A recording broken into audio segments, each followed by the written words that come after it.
God is good. Ako si Risa Singson Kaupeng. Magkapit, pandasal muna tayo.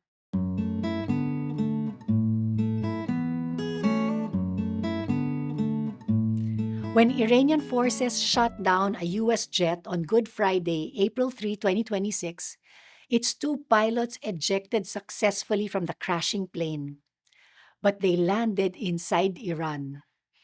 The first pilot was rescued within hours, but the second airman, a highly respected colonel, was not to be found. He was deep in hostile territory. As hundreds of Iranian soldiers hunted him, he climbed 7,000 feet high up a mountain to hide in a crevice all of Holy Saturday.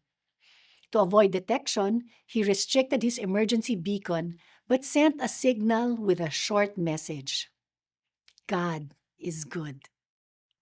On Easter Sunday, hundreds of US forces launched a daring rescue and extracted him safely.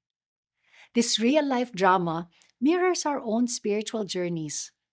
Like that airman stranded in darkness, we sometimes crash into our own Good Fridays, moments of loss, fear, or desperation.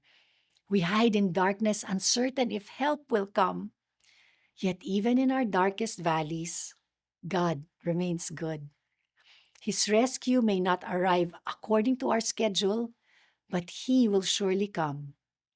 The pilot's faith filled message reminds us that even when we're surrounded by enemies and hiding in fear, God will come to rescue us, just like He did that Easter morn when Jesus resurrected.